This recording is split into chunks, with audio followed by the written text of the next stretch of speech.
सुस्वागतम विद्यार्थी मित्रांनो. परवाच्या दिवशी आपण जो व्हिडिओ बनवलेला होता त्या व्हिडिओमध्ये आपण व्यावसायिक बँकांची दुय्यम कार्य यामध्ये आपण प्रतिनिधी म्हणून करावयाची कार्य आणि इतर उपयुक्त कार्य अशा दोन कार्यांचा त्यामध्ये आपण अभ्यास करत होतो. आणि विद्यार्थी मित्रांनो, त्यामध्ये आपण प्रतिनिधी म्हणून करावयाच्या कार्यांमध्ये 4 कार्य पाहिलेली होती. किती कार्य पाहिलेली होती? 4 कार्य पाहिलेली होती. त्यामध्ये आपण पहिलं कार्य पाहिलं होतं नियमित भरणा व देयके. म्हणजे बँका तुमच्या वतीनं तुमची जी काही देणी असतात, विजेचं बिल असेल, टेलिफोन बिल असेल, तुमचा विम्याचा हप्ता असेल, यासारखी जी तुमची देणी असतात ती देणी तुम्ही जर बँकेला त्या ठिकाणी कायमस्वरूपी त्या ठिकाणी आदेश देऊन ठेवला तर तुमच्या वतीनं ही सगळी देणी काय करतात? बँका देतात. आणि तुमच्या वतीनं जे पैसे जमा होतात त्यामध्ये कमिशन असेल, व्याज असेल, त्यानंतर इतर काही मार्गाने मिळणारं तुम्हाला उत्पन्न असेल किंवा तुम्ही भाग खरेदी केले असतील, भागांवरती मिळणारा लाभांश असेल, तर तोही जमा करून तुमच्या खात्यामध्ये त्या ठिकाणी जमा करण्याचं काम बँका करतात. याला आपण नियमित देयके किंवा भरणा असं म्हणतो. तर विद्यार्थी मित्रांनो, त्यानंतर आपण दुसरं कार्य पाहिलं होतं पोर्टफोलिओ व्यवस्थापन. बघा, यामध्ये विद्यार्थी मित्रांनो, व्यावसायिक बँका असतात. या व्यावसायिक बँका आपल्या खातेदाराच्या वतीनं किंवा आपल्या ग्राहकाच्या वतीनं ग्राहकांसाठी काही कंपन्यांचे समभाग, कर्ज रोखे यांची खरेदी विक्री करण्याचं काम करतात. म्हणजे ग्राहकांना याच्यामधली फारशी काही माहिती नसते, परंतु बँकामध्ये त्यासाठी एक स्वतंत्र विभाग असतो आणि त्या विभागामध्ये काही तज्ज्ञ व्यक्तींची नेमणूक केलेली असते. तर त्या तज्ज्ञ व्यक्ती बँकेच्या ग्राहकाच्या वतीनं समभागांची म्हणजे शेअर्स आणि कर्ज रोखे यांची काय करतात? खरेदी विक्री करतात. याला आपण पोर्टफोलिओ व्यवस्थापन असं म्हणतो. हे कार्य देखील बँका प्रतिनिधी म्हणून करतात. त्यानंतर आपण तिसरं कार्य पाहिलं होतं निधी हस्तांतरण निधी म्हणजे पैसे.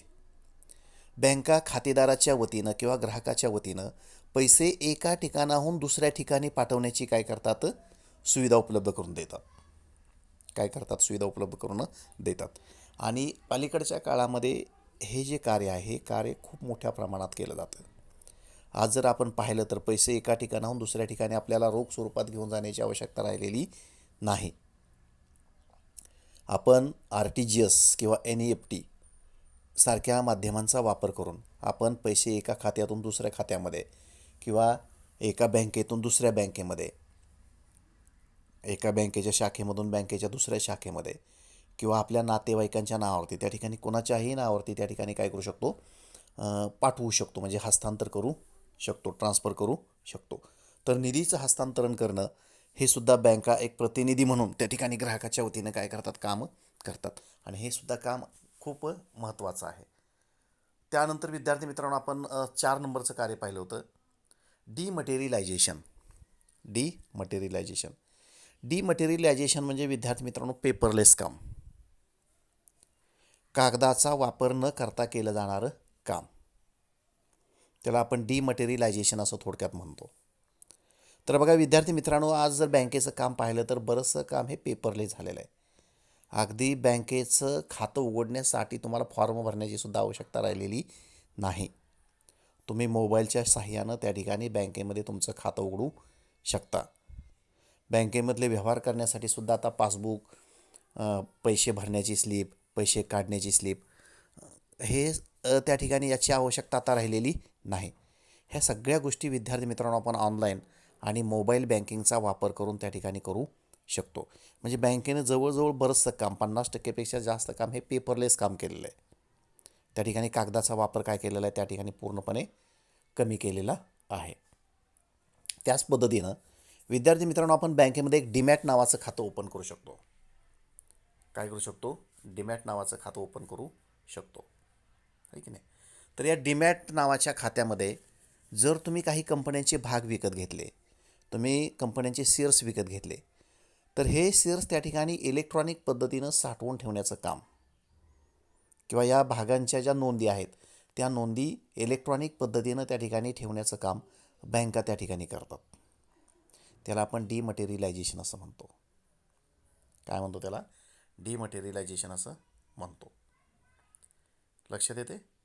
त्याच पद्धतीनं विद्यार्थी मित्रांनो, आपण बँकेमध्ये ज्या ठेवी ठेवतो, आपण बँकेमध्ये ज्या फिक्स डिपॉझिट वगैरे करतो, ह्या सगळ्या गोष्टीसुद्धा विद्यार्थी मित्रांनो त्या ठिकाणी आज सगळ्या पेपरलेस झालेल्या आहेत. त्या ठिकाणी कागदाचा वापर करण्याची आवश्यकता नाही. ह्या सगळ्या गोष्टी इलेक्ट्रॉनिक पद्धतीनं त्या ठिकाणी काय केल्या जातात? साठवून ठेवल्या जातात. इलेक्ट्रॉनिक पद्धतीनं काय केले जातात? साठवून ठेवल्या जातात. बघा, SBI स्टेट बँक ऑफ इंडियाचं युनो SBI नावाचं एक ॲप आहे आणि या ॲपचा जर तुम्ही वापर केला तर विद्यार्थी मित्रांनो अगदी तुम्हाला कुठंही त्या ठिकाणी कागदाचा वापर करण्याची आवश्यकता राहिलेली नाही. तुम्ही युनो SBI ॲपच्या माध्यमातून तुम्ही बँकेमध्ये तुमचं खातं त्या ठिकाणी काय करू शकता? ओपन करू शकता आणि हे तुम्हाला सहजपणे मोबाईलवरती करता येतं. लक्षात येते? तुमचं आधार कार्ड त्या ठिकाणी खात्याला तुम्ही लिंक करू शकता. तुमचं पॅन कार्ड त्या ठिकाणी खात्याला लिंक करू शकता. या खात्यामध्ये विद्यार्थी मित्रांनो तुम्ही ठेवी ठेवू शकता. या खात्यामधून पैसे तुम्ही ट्रान्सफर करू शकता. खात्यामधून पैसे ट्रान्सफर करू शकता. बघा, या ॲपचा वापर करून तुम्हाला जी देणी द्यायची आहेत ती देणी तुम्ही त्या ठिकाणी सहजपणे देऊ शकता. मग त्यामध्ये विम्याचा हप्ता असेल, विजेचं बिल असेल, अशी असंख्य देणी त्या ठिकाणी तुम्हाला काय करतात? पेड करता येतात. आणि एवढंच नाही विद्यार्थी मित्रांनो, समजा तुमच्या खात्यामध्ये 2 लाख रुपये शिल्लक आहेत आणि या 2 लाख रुपयाची तुम्हाला FD करायची आहे, म्हणजे तुम्हाला मुदत ठेव पावती करायची आहे, आहे की नाही? आणि त्यासाठी सुद्धा बँकेत जाण्याची तुम्हाला आवश्यकता राहिलेली नाही, आहे की नाही? तुम्ही युनो SBI या ॲपचा वापर करून त्या ठिकाणी तुम्ही मोबाईलवरती त्या ठिकाणी घर बसल्या त्या ठिकाणी तुमच्या सेविंग अकाउंटमध्ये असलेले हे जे पैसे आहेत त्याची विद्यार्थी मित्रांनो तुम्ही त्या ठिकाणी फिक्स डिपॉझिटची पावती बनवू शकता. आणि ते फिक्स डिपॉझिट मध्ये तुम्ही पैसे टाकले की तुमच्या त्या ॲपवरती त्या ठिकाणी ती पावती येते. काय ते पावती येते? म्हणजे बँकेमध्ये जायचं, पैसे भरायचं, त्यांच्याकडून पावती घ्यायची काहीही गरज त्या ठिकाणी आता राहिलेली नाही. तर ही सगळी तुमची जी पावती आहे फिक्स डिपॉझिटची, ही पावती विद्यार्थी मित्रांनो इलेक्ट्रॉनिक स्वरूपामध्ये त्या ठिकाणी साठवून ठेवली जाते. त्याला आपण डिमटेरियलायझेशन असं म्हणतो. काय म्हणतो? डिमटेरियलायझेशन असं म्हणतो. आणि तुम्हाला वाटलं काय नाही, खरोखरच माझं बँकेत पावती झाली का नाही, FD झाली का नाही, ठीक की नाही, तुम्ही ती पावती त्या ठिकाणी डाउनलोड करून त्या ठिकाणी त्याची प्रिंट घेऊ शकता. 2 रुपये घालवलं आहे, ठीक की नाही, मोबाईलवरून त्याची प्रिंट तुम्ही काढू शकता. लक्षात येते? तर हे सगळं जे काम आहे हे पेपरलेस काम आहे. याला आपण विद्यार्थी मित्रांनो त्या ठिकाणी काय म्हणतो? डिमटेरियलायझेशन असं म्हणतो. त्यानंतर विद्यार्थी मित्रांनो आपण 5 नंबरचं कार्य पाहिलं होतं, विदेशी मुद्रा व्यवहार. विदेशी मुद्रा व्यवहार. बघा विद्यार्थी मित्रांनो, जर आपण आयात निर्यात व्यापार करत असो, जर आपण परदेशामध्ये असू आणि परदेशामधून आपल्याला पैसे आपल्या देशामध्ये पाठवायचे असतील नातेवाईकांना, किंवा आपल्या नातेवाईकांना आपल्याला परदेशामध्ये जर त्या ठिकाणी पैसे पाठवायचे असतील तर त्या ठिकाणी आपल्याला परकीय चलनाचा वापर करावा लागतो. कशाचा वापर करावा लागतो? परकीय चलनाचा वापर करावा लागतो. आणि हे परकीय चलन खरेदी विक्री करण्याचं काम विद्यार्थी मित्रांनो व्यावसायिक बँका आपल्यासाठी करतात. व्यावसायिक बँका आपल्यासाठी करतात. लक्षात येते? कारण आपलं चलन हे परदेशामध्ये चालत नाही आणि परदेशाचं चलन हे आपल्या देशामध्ये चालत नाही.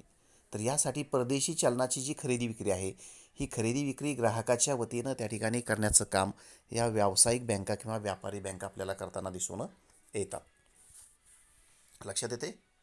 त्यानंतर विद्यार्थी मित्रांनो, सामान्यतः विदेशातून किंवा विदेशी व्यवहारामधून, मग त्यामध्ये आयात निर्यात व्यापार येईल, तर विदेशी व्यवहारातून म्हणजे आयात निर्यात व्यापारातून किंवा इतर जे व्यवहार असतील त्या व्यवहारातून प्राप्त होणाऱ्या विदेशी मुद्रा, म्हणजे प्राप्त होणारे विदेशी चलन या व्यावसायिक बँका खरेदी करतात. व्यावसायिक बँका काय करतात? खरेदी करतात. आणि त्याच मुद्रा ग्राहकांना आवश्यक असेल म्हणजे ज्यांना आवश्यकता आहे त्या लोकांना परदेशी व्यापारासाठी या मुद्रा उपलब्ध करून देतात. म्हणजे काय करतात? विक्री करतात. म्हणजे थोडक्यात विद्यार्थी मित्रांनो आपल्याला असं म्हणता येईल की परकीय चलनाची खरेदी विक्री ही व्यावसायिक बँका ग्राहकांसाठी त्यांचा एक प्रतिनिधी म्हणून आपल्याला करताना दिसून येतात. तर या पद्धतीने विद्यार्थी मित्रांनो, ग्राहकाचा प्रतिनिधी म्हणून करावयाची ही जी कार्य आहेत ती कार्य या ठिकाणी आपण काय केलेली पाहिलेली आहेत. त्यानंतर विद्यार्थी मित्रांनो, बँका आपल्या ग्राहकांसाठी इतर काही उपयुक्त कार्य पार पाडतात. इतर उपयुक्त काही कार्य पार पाडतात. त्या इतर उपयुक्त कार्यांवरही सुद्धा त्या ठिकाणी आपल्याला बोर्डाच्या परीक्षेला 4 मार्काचा थोडक्यात उत्तरे द्यासाठी काय केलेला असतो, प्रश्न विचारलेला असतो. आणि त्याच्यामधलं जे पहिलं कार्य आहे ते म्हणजे धनादेश. ते म्हणजे धनादेश.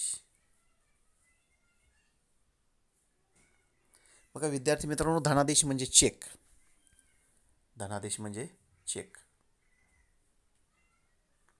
बघा विद्यार्थी मित्रांनो, बँका तुमच्या वतीनं तुम्हाला जे प्राप्त झालेले धनादेश आहेत त्या धनादेशाचे पैसे इतर बँकांकडून गोळा करून त्या ठिकाणी तुमच्या खात्यामध्ये भरण्याचं काम करतात. तुमच्या खात्यामध्ये भरण्याचं काय करतात, काम करतात. बघा विद्यार्थी मित्रांनो, तुम्ही नातेपुतेचे आहात आणि तुम्हाला फलटणच्या एका व्यक्तीनं त्या ठिकाणी काय केलेलं आहे, धनादेश दिलेला आहे, म्हणजे चेक दिलेला आहे. काय केलेलं आहे, चेक दिलेला आहे की नाही. बघा आता हा चेक मिळाल्यानंतर ज्या व्यक्तीनं चेक दिला आहे ती व्यक्ती फलटणची आहे आणि फलटणच्या बँकेवरचा तो चेक आहे. बँक ऑफ इंडिया फलटण शाखेचा चेक आहे की नाही. तो चेक मिळाल्यानंतर तुम्हाला पैसे आणण्यासाठी कुठं जावं लागेल, मग तुम्हाला बँक ऑफ इंडिया फलटणच्या शाखेमध्ये जावं लागेल की नाही. आणि तुम्हाला तिथून ते पैसे प्राप्त होतील. यामध्ये तुमचा वेळ जाईल, श्रम वाया जाईल. परंतु हाच चेक जर विद्यार्थी मित्रांनो तुम्ही तुमच्या नातेपुतेमध्ये असलेल्या बँक ऑफ इंडियाच्या शाखेमध्ये जर त्या ठिकाणी तुम्ही तुमच्या खात्यामध्ये भरला तर त्या चेकचे पैसे फलटणच्या बँक ऑफ इंडियाच्या शाखेकडून गोळा करून तुमच्या खात्यामध्ये जमा करण्याचं काम कोण करते, बँक करते. आणि हे काम तुमचा प्रतिनिधी म्हणून करते. काय करते, प्रतिनिधी म्हणून करते. लक्षात येते. याच पद्धतीने विद्यार्थी मित्रांनो, तुम्ही काही लोकांना चेक दिलेले असतील तर त्या चेकचे पैसेसुद्धा तुमच्या वतीनं त्या व्यक्तीला देण्याचं काम कोण करतं, बँक करते. कोण करते, बँक करते. तर या पद्धतीनं धनादेशाचे जे व्यवहार आहेत ते धनादेशाचे व्यवहार त्या ठिकाणी बँका ग्राहकांसाठी करतात. बघा जे बँकेचे खातेदार नाहीत, जे बँकेचे खातेदार नाहीत अशा लोकांना सुद्धा चेकनं एका ठिकाणाहून दुसऱ्या ठिकाणी पैसे पाठवता येतात. आणि त्यासाठी जी सुविधा आहे त्याला आपण डिमांड ड्राफ्ट असं म्हणतो. काय म्हणतो आपण त्याला, डिमांड ड्राफ्ट असं म्हणतो. लक्षात येते. तर डिमांड ड्राफ्टद्वारे एका ठिकाणाहून दुसऱ्या ठिकाणी पैसे पाठवण्याचं कामसुद्धा बँका करतात. डिमांड ड्राफ्ट म्हणजे विद्यार्थी मित्रांनो एक प्रकारचा चेकच, पण हा चेक एका बँकेनं त्याच बँकेच्या दुसऱ्या शाखेवरती काढलेला असतो. एका बँकेनं त्याच बँकेच्या दुसऱ्या शाखेवरती काय केलेला असतो, हा चेक काढलेला असतो. फॉर एक्झाम्पल तुम्ही नातेपुतेमधले आहात. तुम्ही कुठले आहात, नातेपुतेमधील आहात. आणि तुमचे नातेवाईक हे मुंबईमधले आहेत. कुठले आहेत, मुंबईमधले आहेत. लक्षात येते. आता विद्यार्थी मित्रांनो, या ठिकाणी तुम्ही बँकेचे खातेदार नाही किंवा तुमचं बँकेमध्ये खातं नाही तरीसुद्धा तुम्हाला डिमांड ड्राफ्टनं तुम्हाला मुंबईला त्या ठिकाणी पैसे पाठवायचे, नातेवाईकाला पैसे पाठवायचे आहेत, आहे की नाही. तुम्ही बँकेमध्ये जावा. बँकेमध्ये गेल्यानंतर त्या ठिकाणी डी काढण्यासाठी एक स्लिप असते. ती स्लिप भरा, त्याच्यावरती अमाऊंट टाका. समजा 50,000 रुपये पाठवायचे असतील, 50,000 रुपये अमाऊंट लिहा, आहे की नाही. त्यासाठी लागणारं कमिशन समजा 70 रुपये असेल. किती असेल, 70 रुपये असेल. ते कमिशन लिहा त्याच्यावरती आणि 50,000 70 रुपये त्या ठिकाणी बँकेमध्ये त्या स्लिपच्या साह्यानं काय करा, भरा. लक्षात येते. त्या स्लिपवरती विद्यार्थी मित्रांनो आपण आपला जो नातेवाईक आहे ज्याला आपण पैसे पाठवणार आहोत त्या नातेवाईकाचं नाव लिहा. लक्षात येते. मुंबईच्या नातेवाईकाचं काय करा, नाव लिहा, आहे की नाही. त्याच्या बँकेचं नाव लिहा. बँक ऑफ इंडिया शाखा चेंबूर, आहे का नाही, XYZ त्या नातेवाईकाचं नाव. ते नाव, बँकेचं नाव आणि रक्कम भरून त्या ठिकाणी ती स्लिप तुम्ही बँकेमध्ये दिली आणि बँकेमध्ये तेवढे पैसे भरले. तुम्ही खातेदार नसतानासुद्धा बँक तुम्हाला त्या ठिकाणी काय देते, डिमांड ड्राफ्ट तयार करून देते. हा डिमांड ड्राफ्ट नातेपुतेच्या शाखेनं आपल्या मुंबईमधील चेंबूरच्या शाखेवरती दिलेला चेक असतो किंवा मुंबईच्या शाखेला दिलेला आदेश असतो की या डिमांड ड्राफ्टवरती म्हणजे या बँक चेकवरती XYZ या व्यक्तीचं नाव लिहिलेलं आहे आणि त्या व्यक्तीचं तुमच्या बँकेमध्ये खातं आहे, शाखेमध्ये खातं आहे, त्याच्या खात्यामध्ये 50,000 रुपये काय करावेत, जमा करावेत. असा नातेपुतेच्या बँकेनं मुंबईच्या चेंबूरच्या शाखेला दिलेला आदेश, त्याला आपण काय म्हणतो, डिमांड ड्राफ्ट असं म्हणतो. आणि यासाठी विद्यार्थी मित्रांनो पैसे पाठवणाराचं बँकेमध्ये खातं असण्याची आवश्यकतासुद्धा नसते. तर याला आपण डिमांड ड्राफ्ट किंवा त्याला आपण मसूद असं म्हणतो. म्हणजे एका बँकेनं दुसऱ्या बँकेवरती काढलेला हा एक प्रकारचा चेक असतो. त्याच्या साह्यानंही विद्यार्थी मित्रांनो आपल्याला पैसे एका ठिकाणाहून दुसऱ्या ठिकाणी काय करता पाठवता येतात. त्यानंतर विद्यार्थी मित्रांनो इतर उपयुक्त कार्यामध्ये दुसरं कार्य आहे लॉकरची सुविधा. लॉकरची सुविधा याला सेफ डिपॉझिट व्हॉल्ट असं म्हणतात. सेफ डिपॉझिट व्हॉल्ट असं म्हणतात किंवा त्यालाच अजून विद्यार्थी मित्रांनो दुसरं नाव आहे सुरक्षा खण असं म्हणतात. त्याला काय म्हणतात, त्याला सुरक्षा खण असं म्हणतात. बघा विद्यार्थी मित्रांनो बँकेमध्ये एक प्रचंड असं जाडजूड मोठं कपाट असते आणि त्या कपाटामध्ये विद्यार्थी मित्रांनो अनेक कप्पे म्हणजे अनेक खण असतात. काय असतात, खण असतात. बघा ती जी तिजोरी आहे बँकेची, ती तिजोरी त्या ठिकाणी आपल्याला क्रेनच्या साह्यानंच बँकेमध्ये आतमध्ये नेऊन ठेवावी लागते. म्हणजे खूप वजनदार असते, चोरांना ती उचलून घेऊन जाता येत नाही, ती फोडता येतं नाही, आहे की नाही. इतकी मजबूत असते ती, इतकी काय असते, मजबूत असते, आहे की नाही. तर ते जे मोठं कपाट आहे किंवा तो जो मोठा लॉकर आहे की नाही, त्यामधला एक सुरक्षा खण, त्यामधला एक कप्पा आपल्याला विद्यार्थी मित्रांनो त्या ठिकाणी भाड्यानं घेता येतो. काय करता येतो, भाड्यानं घेता येतो. आणि त्या कप्प्यामध्ये आपण आपले सोन्याचे चांदीचे दागिने, आपल्याकडे असलेल्या मौल्यवान वस्तू, आपल्याकडे असलेले कंपन्यांचे शेअर्स, आपली काही महत्त्वाची कागदपत्र वगैरे आपण त्या लॉकरमध्ये काय करू शकतो, ठेवू शकतो. आपण काय करू शकतो, त्या लॉकरमध्ये त्या गोष्टी आपण ठेवू शकतो की ज्यामुळं त्या ठिकाणी त्या सुरक्षित राहतात. आपण जर घरी अगदी 5-50 तोळे सोन्याचे दागिने ठेवले, आहे की नाही, आणि कुठं कार्यक्रमात मिरवलो घालून, आहे की नाही, चोर मंडळी आपल्यावरती लक्ष ठेवून असतात, अरे 50 तोळं दिसतं ह्याच्याकडं, हात साफ करायला पाहिजे, आहे की नाही. आणि त्यामुळं आपल्या घरी ते सुरक्षित नसतात, ते कधी दरोडा घालतील आणि कधी लुटून नेतील काही सांगता येतं नाही, आहे की नाही. आणि त्यामुळं कार्यक्रम संपला की आपण लगेच ते नेऊन कुठं ठेवतो, बँकेच्या लॉकरमध्ये ठेवू शकतो. त्या ठिकाणी ते सुरक्षित राहतात. काय राहतात, त्या ठिकाणी ते सुरक्षित राहतात. लक्षात येते. तर या पद्धतीने विद्यार्थी मित्रांनो आपण बँकेमध्ये एक लॉकर, सुरक्षा खण त्या ठिकाणी भाड्यानं घेऊ शकतो आणि त्यामध्ये आपण आपले मौल्यवान दागिने, सोन्या चांदीचे दागिने, मौल्यवान वस्तू, कंपन्यांचे शेअर्स, महत्त्वाची कागदपत्र वगैरे आपण त्या लॉकरमध्ये काय करतो, ठेवतो. लॉकरमध्ये काय करतो, या वस्तू ठेवतो आणि त्या ठिकाणी त्या सुरक्षित राहतात. काय राहतात, त्या सुरक्षित राहतात.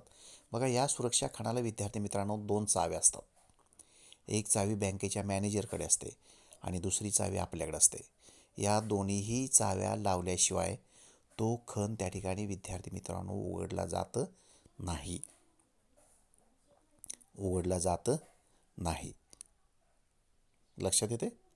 2 चाव्या असतात, दोन्ही चाव्या लावल्याशिवाय हा खण त्या ठिकाणी उघडला जात नाही. बघा तुम्हाला समजा त्या सुरक्षा खणामधून ते दागिने तुम्हाला घरी घेऊन जायचे आहेत कार्यक्रमासाठी, आहे की नाही. आपल्याला बँकेमध्ये जावं लागतं, आहे की नाही. बँकेमध्ये गेल्यानंतर त्या ठिकाणी तुम्ही त्या मॅनेजरला सांगायचं की आम्हाला लॉकर उघडायचं आहे, आहे की नाही. त्याच्याकडे एक रजिस्टर असतं, तो रजिस्टरमध्ये लॉकर नंबर पाहतो, आहे की नाही. लॉकर कोणाच्या नावावरती आहे ते पाहतो, आहे की नाही. लक्षात येते. त्यानं तुम्हाला एक सांकेतिक शब्द सांगितलेला असतो, आहे की नाही.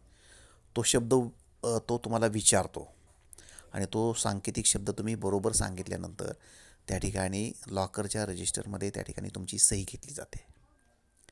काय घेतली जाते, सही घेतली जाते, आहे की नाही.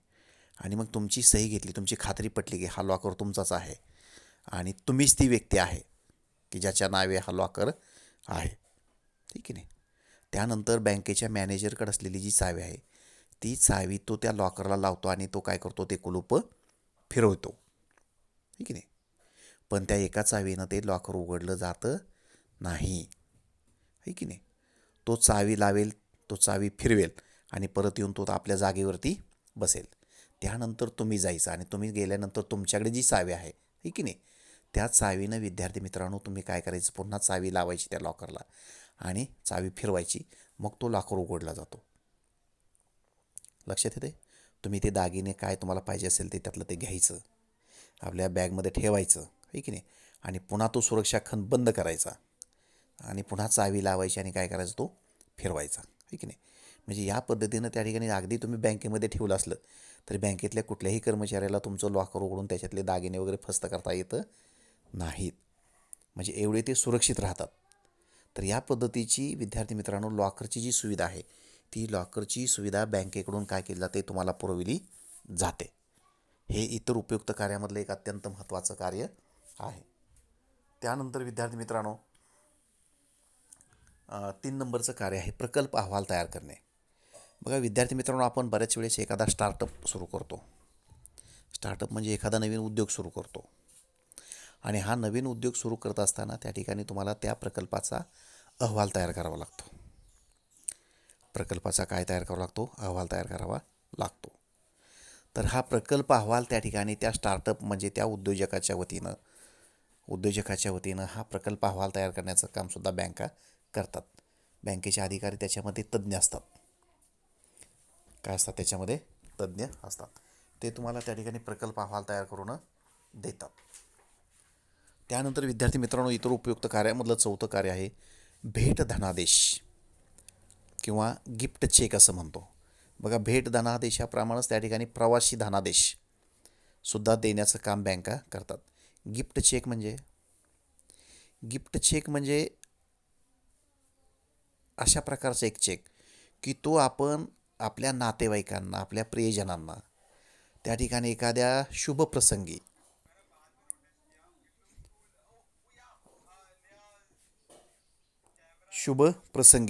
आपण त्या ठिकाणी तो चेक त्यांना भेट देऊ शकतो.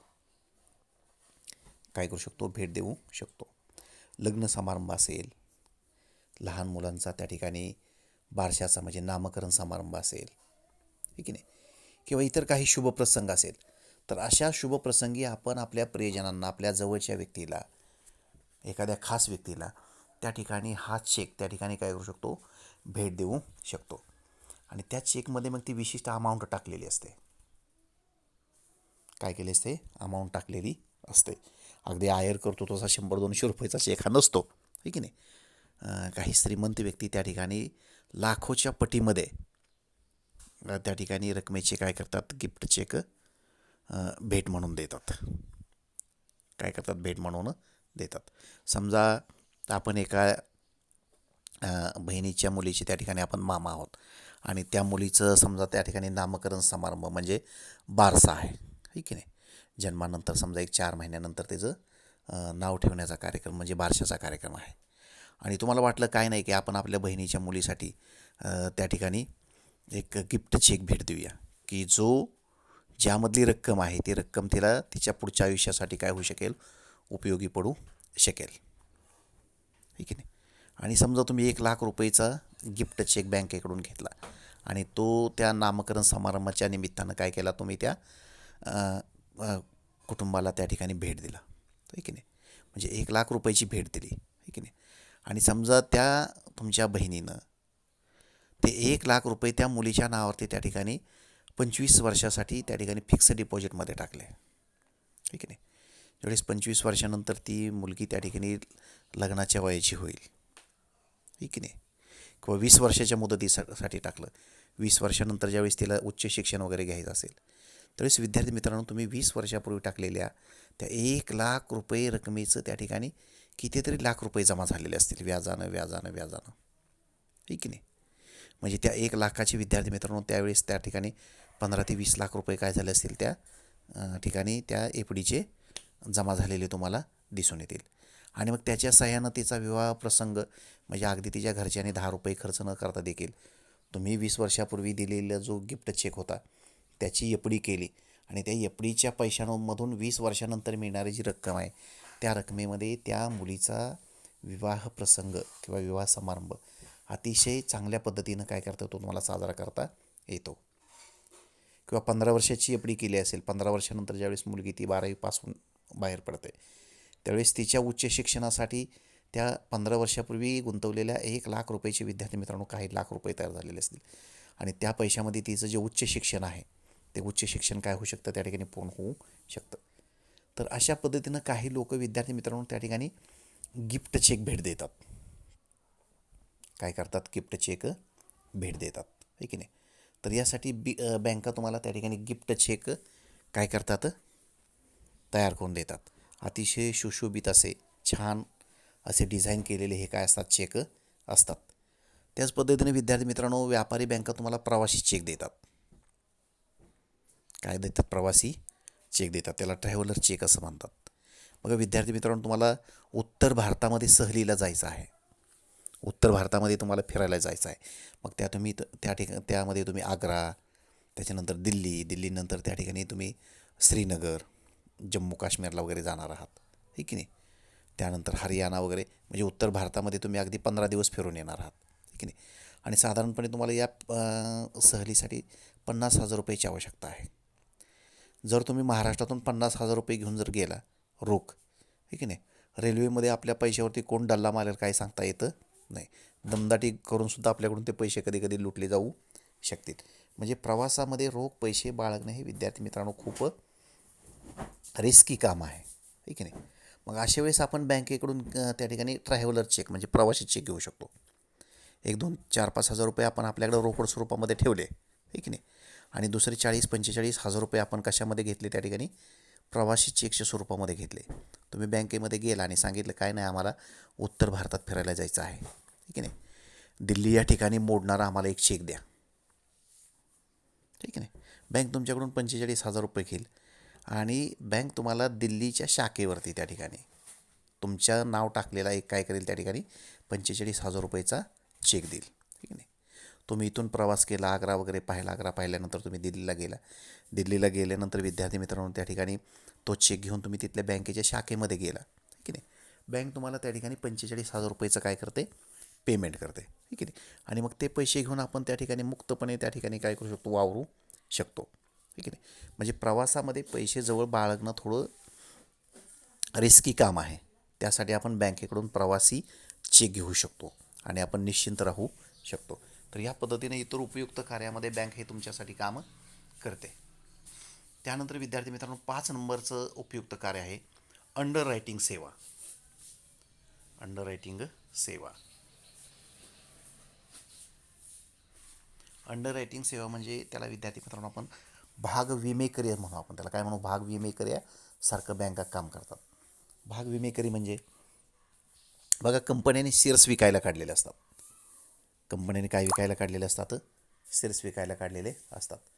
पण विद्यार्थी मित्रांनो दुर्दैवानं कंपनीनं विकायला काढलेले सगळे शेअर्स असतात ते सगळे शेअर्स विकले जात नाहीत, सगळे शेअर्स विकले जात नाहीत.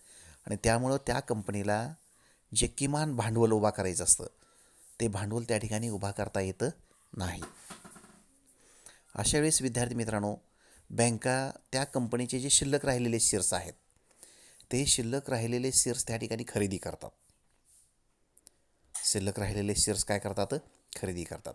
आणि त्यामुळे त्या कंपनीचं जे किमान भांडवल आहे त्या किमान भांडवलाची उभारणी होऊ शकते, किमान भांडवलाची काय होऊ शकते, उभारणी होऊ शकते. म्हणजे कंपनीचे सगळे शेअर्स विकले जातात, ठीक आहे. या प्रकारची सेवा कंपन्यांना त्या ठिकाणी बँकांकडून दिली जाते. त्याला अंडर रायटिंग सेवा असं म्हणतात. काय म्हणतात, अंडर रायटिंग सेवा असं म्हणतात. बघा चिटणीस व्यवसायामध्ये तुम्ही अभ्यास केलेला आहे. किमान भांडवलाची किंवा किमान अभिदानाची जी रक्कम आहे ती रक्कम उभा केल्याशिवाय सार्वजनिक कंपनीला विद्यार्थी मित्रांनो त्या ठिकाणी व्यवसाय प्रारंभ दाखला मिळत नाही, ठीक आहे नाही. आणि ही जी अडचण आहे ती अडचण व्यापारी बँका विद्यार्थी मित्रांनो दूर करतात. कंपन्यांचे न विकलेले जे शेअर्स आहेत ते शेअर्स त्या ठिकाणी बँका विकत घेतात आणि त्यामुळे सगळे शेअर्स विकले गेल्यामुळं त्या ठिकाणी कंपन्यांना किमान भांडवलाची काय करता ते उभारणी करता येते आणि किमान भांडवलाची उभारणी केली की कंपनीला व्यवसाय प्रारंभ दाखला मिळतो आणि व्यवसाय सुरू करता येतो.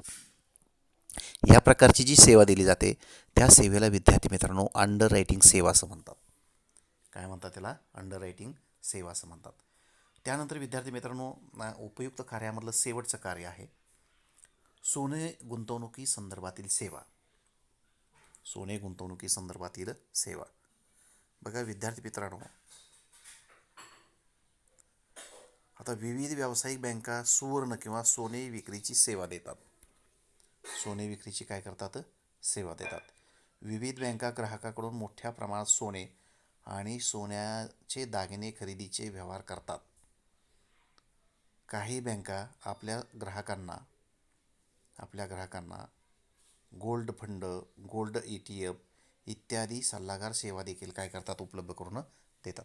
बघा विद्यार्थी मित्रांनो, काही बँकांकडून 24 कॅरेट शुद्ध सोन्याची विक्री ही ग्राहकांना केली जाते किंवा ग्राहकांसाठी सोनं खरेदी करतात आणि ग्राहकांना काय करतात? ते उपलब्ध करून देतात. म्हणजे सोने खरेदी विक्रीच्या संदर्भातली जी सेवा असते ती सेवा देखील बँकांकडून काय केली जाते? ग्राहकांना उपलब्ध करून दिली जाते. तर या पद्धतीने विद्यार्थी मित्रांनो आपल्याला बँकांची दुय्यम कार्य आणि या दुय्यम कार्यामध्ये प्रतिनिधी म्हणून करावयाची कार्य आणि इतर उपयुक्त कार्य अशा 2 प्रकारच्या कार्यांचा काय करता येईल आपल्याला या ठिकाणी विचार करता येईल. यावरती विद्यार्थी मित्रांनो प्रत्येकी 4-4 मार्काचा प्रश्न. व्यापारी बँकांची प्रतिनिधी म्हणून करावयाची कार्य हा प्रश्न तुम्हाला टिपा लिहा किंवा थोडक्यात उत्तरे द्यामध्ये त्या ठिकाणी विचारलेला असतो. किंवा व्यापारी बँकांची इतर उपयुक्त कार्य सांगा असा प्रश्न त्या ठिकाणी तुम्हाला थोडक्यात उत्तरे द्यासाठी विचारलेला असतो. आणि त्या दृष्टिकोनातून हा मुद्दा अतिशय महत्त्वाचा आहे की नाही. काल थोड्या तांत्रिक अडचणीमुळं त्या ठिकाणी आपण काल व्हिडिओ तयार करू शकलो नाही, आहे की नाही. आज हा व्हिडिओ पाठवलेला आहे. आज पुन्हा एक दुपारी त्या ठिकाणी अजून एक दुसरा व्हिडिओ बँकिंग म्हणजे काय या विषयाचा व्हिडिओ त्या ठिकाणी आपण पाठवणार आहोत. म्हणजे कालची जी कसर आहे ती कसर विद्यार्थी मित्रांनो आपली काय होईल त्या ठिकाणी भरून निघेल.